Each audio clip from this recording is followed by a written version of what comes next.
Episode की शुरुआत होती है जीशन से। वो अपनी माँ के साथ बैठा होता है, बिल्कुल टूटा हुआ। वो सिद्रा से मिलकर आया था, लेकिन सिद्रा ने बिल्कुल सीधा कह दिया, यहाँ से चले जाओ। रशीदा भी नाराज है। अब्बा ने माफ तो कर दिया है, लेकिन सिर्फ माफी तक। ना कोई बात, ना कोई करीबी जीशन के लिए ये माफी भी बहुत बड़ी बात है। मगर अंदर का खालीपन अभी बाकी है। पढ़ाई छूट चुकी है, यूनिवर्सिटी जाने का दिल नहीं। वो कहता है अब फैक्ट्री जाकर काम करेगा, जिम्मेदारी उठाना चाहता है। शायद यही उसकी जिंदगी का पहला सीरियस कदम है। इसी बीच एक इंपॉर्टेंट कॉल आता है।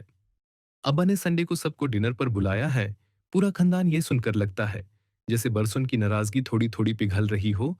अब्बा का सबको इनवाइट करना एक इशारा है कि शायद अब वो गुस्सा पीछे छोड़ना चाहते हैं। यहीं सिद्रा के रिश्ते की बात होती है। फैसल सिद्रा से शादी का सोचता है और मां कहती हैं उन्हें कोई ऐतराज नहीं। लेकिन यह भी सच है कि राशिदा और मजीद जीशन के लिए कभी राजी नहीं होंगे।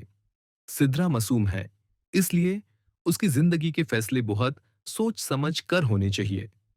फिर आता है वो डिनर सीन, जो पूरे एपिसोड की जान है। घर सज चुका होता है, सब लोग एक एक करके आते हैं। सलाम होती है, मुस्कुराहटीन होती है, थोड़ी सी ऑकवर्डनेस होती है, मगर ज्यादातर खुशी होती है। मजीद अपनी सक्सेस का बताता है। शहर में तीसरी ब्रांच खुल चुकी होती है। हमीद मानता है कि अब्बा से जुदा होने के बाद वो अंदर से टूट गया था, लेकिन अब उम्मीद है कि सब ठीक हो जाएगा। अब्बा की मौजूदगी फिर से सबको एक साथ ला रही होती है।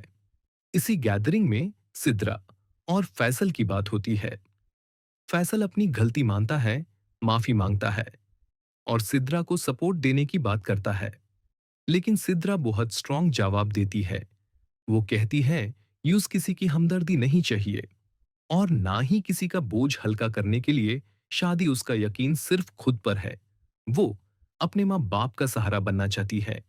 ये सीन दिखाता है कि सिद्रा सिर्फ मजलूम नहीं, बल्कि बहुत हिम्मत वाली है।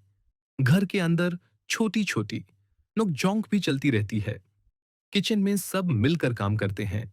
एनिवर्सरी की तैयारी होती है, केक आता है, हंसी मजाक होता है। ये सब सीन्स ड्रामा को जिंदा बना देते हैं। फिर अब्बा और अम्मी की एनिवर्सरी का केक कटता है, गिफ्ट्स खुलते हैं, पुरानी तस्वीरें निकालती हैं। हमीद का गिफ्ट बचपन की तस्वीर सबको इमोशनल कर देता है। ये यादें बताती हैं कि रिश्ते सिर्फ आज का नहीं, पूरी जिंदगी का सफर होते हैं। फिर आता है एपिसोड का सबसे पावरफुल मोमेंट।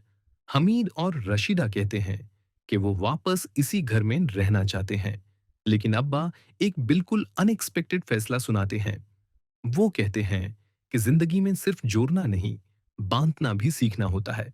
पहले उन्होंने गुस्से में सबको अलग किया, आज खुशी से अलग कर रहे हैं। सबके अपने घर होंगे, लेकिन दिल करीब रहेंगे। ये फैसला हैवी भी है और बहुत मैच्योर भी। आखिरी हिस्सों में कैस और लायला का इमोशनल सीन आता है। कैस अपनी गलती मानता है कि उसने लायला के एहसास को लाइटली लिया। लायला भी बेवाजह शक पर माफी मांगती है।